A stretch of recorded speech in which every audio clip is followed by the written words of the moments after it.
नागपुरात देवेंद्र फडणवीसांचे संघाचे वरिष्ठ पदाधिकाऱ्यांची चर्चा। दिल्लीला जाण्याआधी फडणवीसांची संघ पदाधिकाऱ्यांची चर्चा।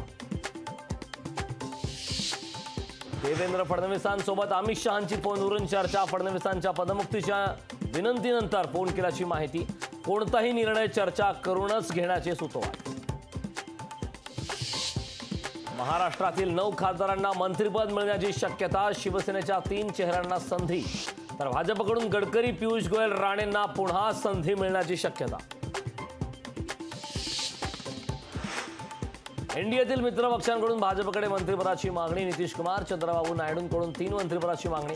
लोकशाही मराठीला सूत्रांची माहिती।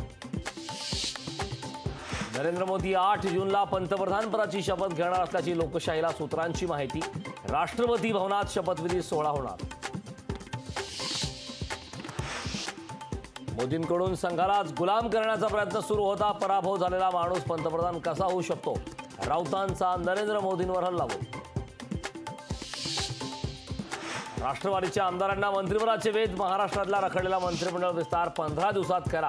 राष्ट्रवादीच्या बैठकीत नेत्यांची अजित पवारांकडे मागणी। राष्ट्रवादीच्या आमदारांचा अजित पवारांवर विश्वास। 10 आमदार शरद पवारांच्या संपर्कात असल्याचा दावा सुनील तटकरेंनी मात्र फेटाळला। मतमोजणी प्रक्रियेचे व्हिडिओ फुटेज देण्याची अमोल कीर्तीकरांची आयोगाला विनंती। उत्तर पश्चिम मुंबईतून कीर्तीकरांचा 48 मतांनी पराभव। फुटेज चेक करून निकालाला कोर्टात आव्हान देणार। साताऱ्यात अपक्ष संजय गाडेंमुळे शशिकांत शिंदेंचा पराभव। तुतारी चिन्हाच्या घोळाचा शशिकांत शिंदेंना फटका। अपक्ष संजय गाडेंना मिळाले 37,000 मत। शेअर बाजारात पुन्हा एकदा तेजीची लाट। मोदी सरकार येणार असल्याच्या वृत्तानंतर मार्केटमध्ये तेजी। गौतम अदानींची पुन्हा $100 अब्ज क्लबमध्ये एंट्री।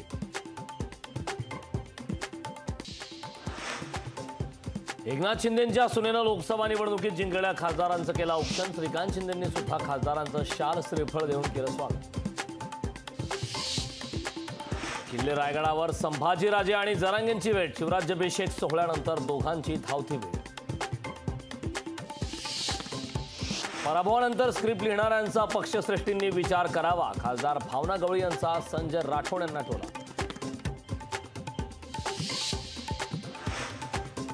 लोकसभा निवडणुकीतील विजयानंतर शिवसेना उद्धव बाळासाहेब ठाकरे पक्षाकडून धाराशिवमध्ये बॅनरबाजी।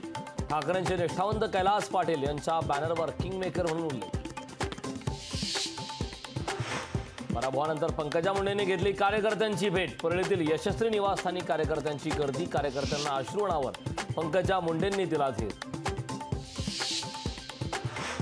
आदिवासी शेतकऱ्यांचे प्रश्न सोडवण्यासाठी निवडणूक लढवली। कामानिमित्त बाहेर गेलो होतो, घरी यायला वेळ लागतो। दिंडोरीचे अपक्ष उमेदवार बाबू भगरेंचा अजब दावा। पक्ष चोरायचं आणि स्वतः मिरवायचं हे जनतेला काही पसंत नाही। लोकसभा निकालावरून ओमराजेंचा शिंदे फडणवीसांना चिमटा।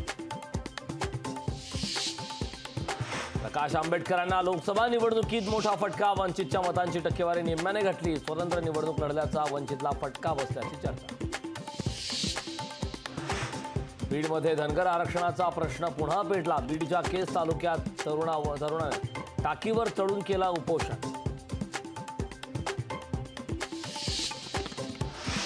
सोलापुरातील जिल्हा परिषदेच्या शाळेतील विद्यार्थ्याचा गणवेशाचा अद्याप पत्ता नाही। वारंवार शासनाला पत्रव्यवहार करून अद्याप कपड्याची पूर्तता नाही। मनमाड चांदवडमध्ये मान्सूनपूर्व पाऊस। पावसामुळे बाजारपेठेत आलेल्या नागरिकांची मात्र तारांबळ। धाराशिवमध्ये पावसाच्या हलक्या सरी। यंदा जोरदार पाऊस बरसणार, हवामान खात्याचा अंदाज। अकोल्यात ट्रक आणि दुचाकीचा अपघात। दुर्घटनेत दुचाकीवरील दोघांचा जागीच मृत्यू। शहरातील शेगाव टी पॉइंट जवळ अपघात। लोकशाही मराठी ऐका, पहा, जागरूक रहा।